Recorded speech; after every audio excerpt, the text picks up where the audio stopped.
Discovery of neutron. हमने neutron की discovery के बारे में देखना है और उसके बाद फिर न्यूट्रॉन के प्रॉपर्टीज़ देखने हैं। अगर आप इस चैनल के ऊपर नए हैं तो चैनल को सब्सक्राइब ज़रूर करें। इस चैनल के ऊपर आपको केमिस्ट्री क्लास 9 से लेकर क्लास 12 तक जो है चैप्टर वाइज प्ले लिस्ट की सूरत में सारे टॉपिक आपको मिल जाएंगे। स्टार्ट करते हैं डिस्कवरी ऑफ प्रोटॉन।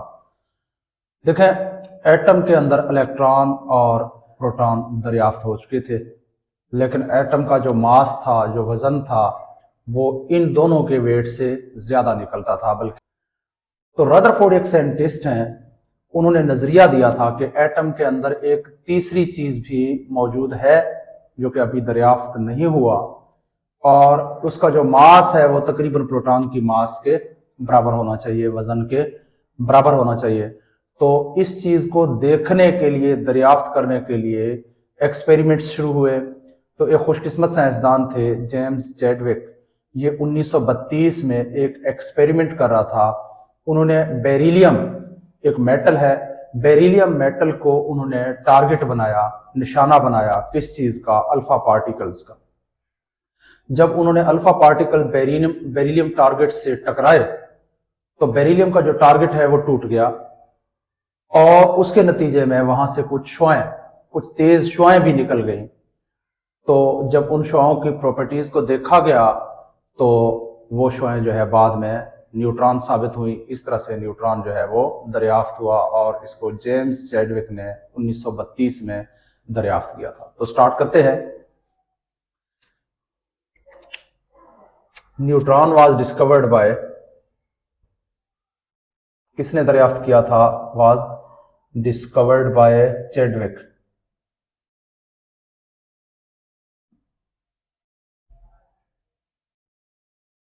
इन 1932 में चैडविक ने न्यूट्रॉन्स को दरियाफ्त किया था। कैसे? when he bombarded, जब उसने बम्बार्डमेंट की, बम्बार्डेड अल्फा पार्टिकल्स, ये अल्फा की इलामत है, ये साइन अल्फा पार्टिकल्स के लिए है, अल्फा साइन है। तो इसको हम पढ़ रहे हैं अल्फा पार्टिकल्स ऑन, किस चीज के ऊपर अल्फा पार्टिकल्स की बम्बार्डमेंट की? Beryllium target. बेरिलियम एक मेटल है, उसको निशाना बनाया, उसको टारगेट बनाया। किस चीज का? अल्फा पार्टिकल्स का। ही ऑब्जर्व्ड, जब उसने बम्बार्डमेंट की तो उसने देखा कि बेरिलियम जो टारगेट है वो कार्बन में टूट गया, और साथ ही साथ कुछ रेज भी, कुछ शुआएं भी खारिज हुई, और वो शुआएं जो थी वो न्यूट्रॉन्स थी। उनको बाद में न्यूट्रॉन का नाम दिया गया। He observed that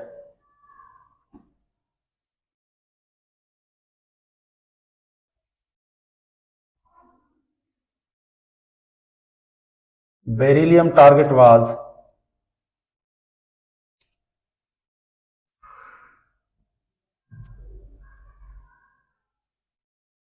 broken down, टूट गया,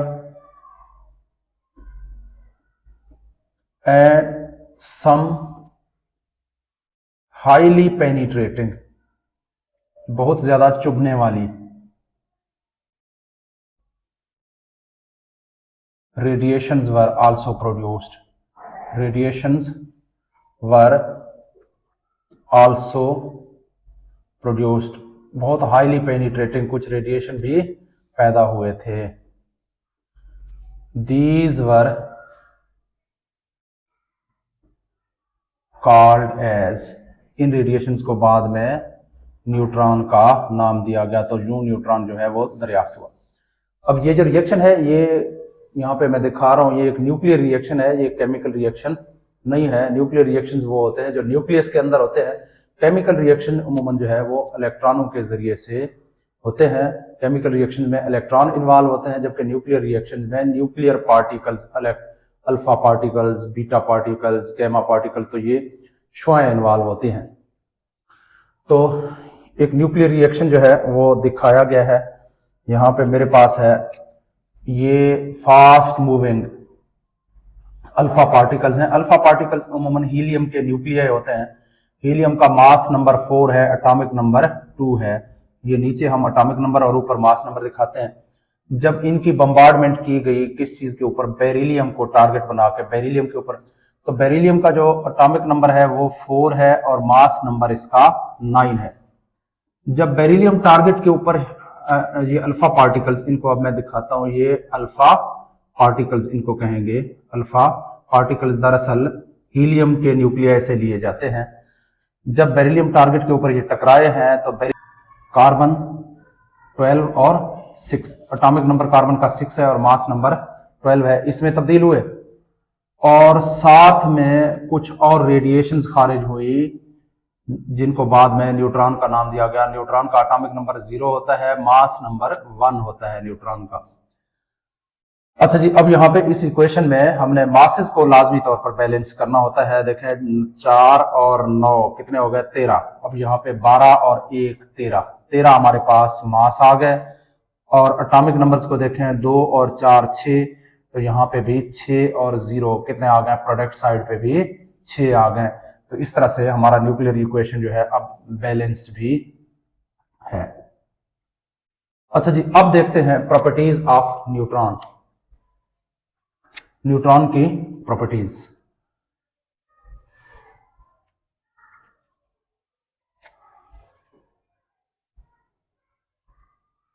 properties of neutron.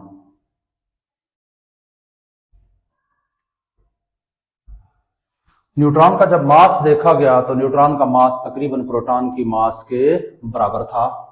Mass of neutron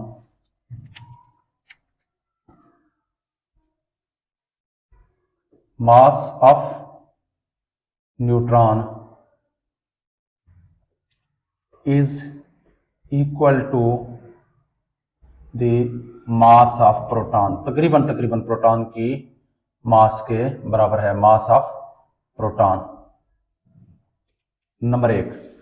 number 2, एक और चीज, न्यूट्रॉन के ऊपर चार्ज इलेक्ट्रिक मैग्नेटिक फील्ड में से गुजारा गया तो पता चला, देखें ये फर्ज करते हैं ये एक इलेक्ट्रिक फील्ड है, ये पॉजिटिव और ये नेगेटिव, ये हमारे पास न्यूट्रॉन है। जब न्यूट्रॉनों को इधर से गुजारा गया तो न्यूट्रॉन अपने सीधे लाइन में से गुजर गए, इनकी नेचर के ऊपर कोई असर इलेक्ट्रिक या मैग्नेटिक फील्ड का नहीं पड़ा, ना ये मैग्नेटिक फील्ड में पॉजिटिव प्लेट की तरफ जा रहे हैं ना नेगेटिव की तरफ जा रहे हैं। तो इसका मतलब ये हुआ कि इनके ऊपर कोई चार्ज नहीं है। तो न्यूट्रॉन्स आर न्यूट्रल पार्टिकल, ये न्यूट्रल होते हैं, neutral particles, i.e. they do not have any charge, do not have any charge, इनके ऊपर कोई चार्ज मौजूद नहीं है। और उसके बाद न्यूट्रॉनों को जब हम किसी चीज में से गुजरते हैं तो काफी दूर तक सरायत कर जाते हैं।